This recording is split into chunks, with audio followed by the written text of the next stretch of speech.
Bem, como eu disse para vocês no nosso último encontro, eu iria me dedicar num encontro seguinte, que é hoje,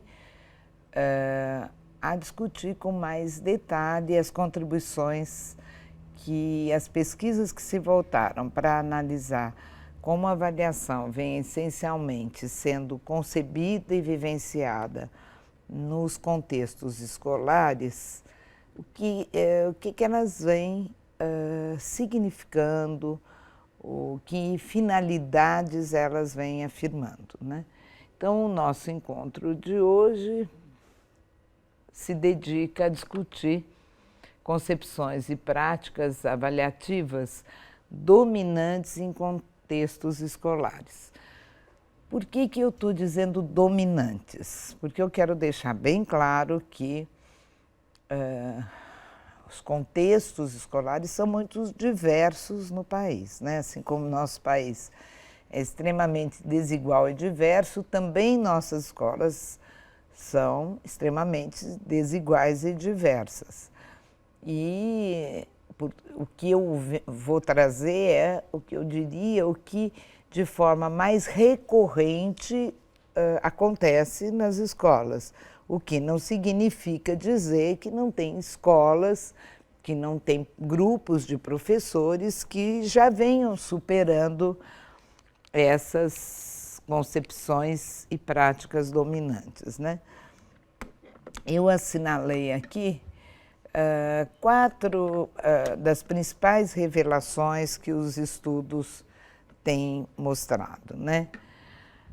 A primeira delas é de que ainda não se superou a confusão entre avaliação e medida. Ou seja, a avaliação no contexto da escola ainda tende a ser tratada como medida de desempenho de aluno, né? Então, se supõe que ao quantificar o desempenho do aluno, eu estou fazendo a avaliação. Em realidade, e isso vocês já viram no nosso primeiro encontro, que isso não basta para que o processo avaliativo ocorra, né? É importante que eu tenha dados quantitativos, que eu tenha informações qualitativas, mas o processo de avaliação não ocorreu ainda. Quer dizer, a avaliação ela vai acontecer com base nesses dados, com base nessas informações, na medida que eu emitir julgamento. E por isso que é comum, às vezes, a gente perguntar para um professor: como é que você faz a avaliação? Ele fala: eu dou uma prova, duas provas a cada bimestre, complemento com um trabalho. Quer dizer, ele está falando como ele obtém as informações, mas ele não está falando como é que ele avalia, ou seja, o que ele faz com base nos dados obtidos por meio dessas provas, por meio desse trabalho, né? E o mesmo ocorre quando a gente fala com os alunos. Como é que seu professor te avalia? Ele dá duas provas, ele dá ponto negativo ou positivo por comportamento. Ele está falando sobre procedimentos e instrumentos, mas não está falando sobre avaliação propriamente dita, né? E nesse sentido é que também ainda hoje se tem esta confusão entre notas e aprendizagem. Como vocês já viram, nota é uma representação simplificada de um julgamento. Quer dizer, ela expressa, sim, o grau de desejabilidade do desenvolvimento apresentado pelos alunos, ou seja, se houve ou não aprendizagem. Mas ela em si, isoladamente, não subsidia uma ação do professor. É importante que o professor consiga ter clareza de como está o desenvolvimento dos seus alunos, dos seus avanços, quais são os seus erros. Os erros são fontes de aprendizagem. Quer dizer, a avaliação deve possibilitar esse diagnóstico do desenvolvimento dos alunos. Se eu vou dar nota, se eu vou dar conceito, se eu vou fazer um parecer descritivo, ou seja, a forma como eu vou registrar o resultado da avaliação é o menos importante do que o para que a avaliação está sendo feita, né? Então, esse é um dado que é importante a gente pôr em debate, pôr em discussão nos contextos em que a gente trabalha, porque usualmente, tendencialmente, como eu disse a vocês, nós ainda vivemos a avaliação muito com esse caráter de medida, com uma finalidade de atribuição de notas, tendo em vista uma função classificatória, né? Vocês já viram respostas de para que você faz a avaliação? Para decidir os alunos que vão ser promovidos ou retidos. Isso é tão forte, essa visão, de que nas redes de ensino que implantaram progressão continuada ou ensino organizado em ciclos, que tiraram o caráter do avaliar para decidir promoção ou não ao final de um ano letivo, os professores diziam, bom, agora como eu vou fazer se eu não tenho que fazer uma avaliação para decidir promoção ou retenção? Quer dizer, vejam quanto que a gente restringe a finalidade da avaliação, né? Eu costumava dizer, nas épocas em que estava em grande discussão a ruptura com essa ideia de avaliação com fins de promoção ou retenção ao final do ano, que na verdade é como se a escola tivesse desmoronado, quer dizer, o professor não sabia mais para que ensinar, os alunos não sabiam mais por que iam estudar, na medida em que não tinha mais a perspectiva classificatória presente nessas relações. Então é fundamental que a gente supere isso. Quer dizer, a ideia não é a avaliação, a ideia essencial da avaliação não é avaliar ou medir para meramente classificar os que aprenderam e os que não aprenderam. Lembram-se lá do primeiro encontro que nós tivemos, que eu disse, nós temos que, a partir da avaliação, dar consequência a esse julgamento, no sentido de o que eu vou fazer a partir desse resultado, né? Classificar os alunos entre os que aprenderam, os que não aprenderam, os que têm condições de ir para a série subsequente, os que não têm condições, é restringir muito a finalidade da avaliação da aprendizagem, né? E uma outra revelação também desse conjunto de pesquisas que foram produzidas no Brasil é o uso da avaliação para controle e adaptação de condutas educacionais e sociais dos alunos, né? É a avaliação como um instrumento de disciplinamento, de ameaça dos alunos, né? Olha, se você não se comportar bem, eu tiro não sei quantos pontos da sua nota, eu vou te dar ponto negativo, não sei quantos negativos significa tal tipo de punição. Então, ela perde o sentido pedagógico, ela perde o sentido de promoção do desenvolvimento dos alunos e passa a se configurar quase que como uma arma que o professor detém para controle e disciplinamento dos alunos. Quando a questão é a indisciplina, nós temos que ver quais são as causas dessa indisciplina, né? Não é meramente por meio da punição e do controle, eu não resolvo o problema.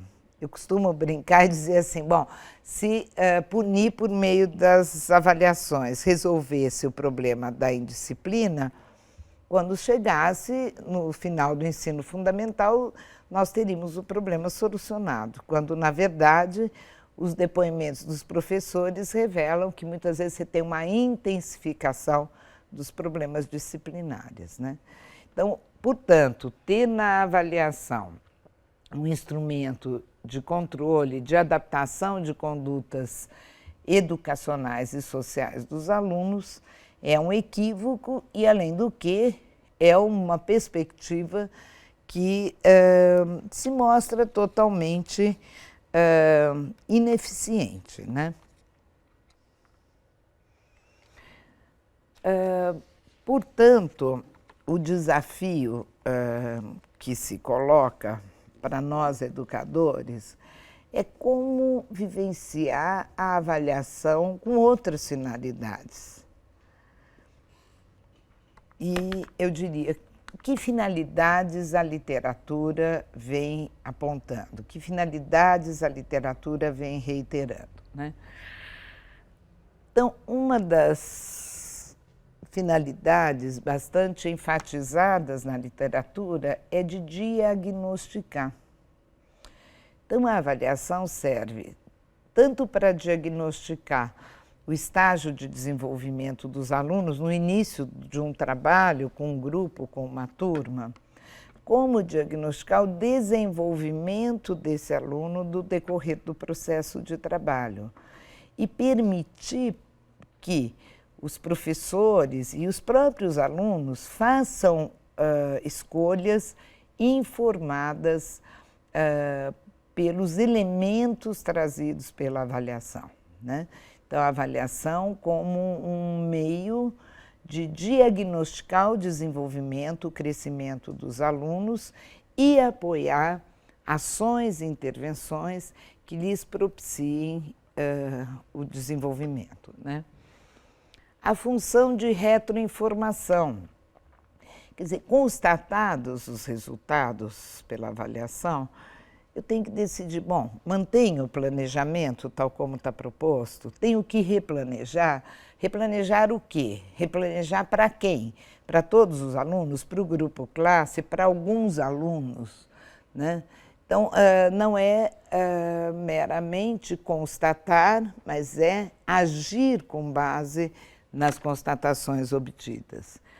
E um terceiro aspecto que a literatura destaca como finalidade da avaliação é favorecer o desenvolvimento dos alunos, no sentido de que eles também se conheçam melhor, que eles sejam capazes de se autoavaliar e compreender o estágio em que se encontram e quais são os desafios que eles devem enfrentar para poder prosseguir com sucesso na trajetória escolar.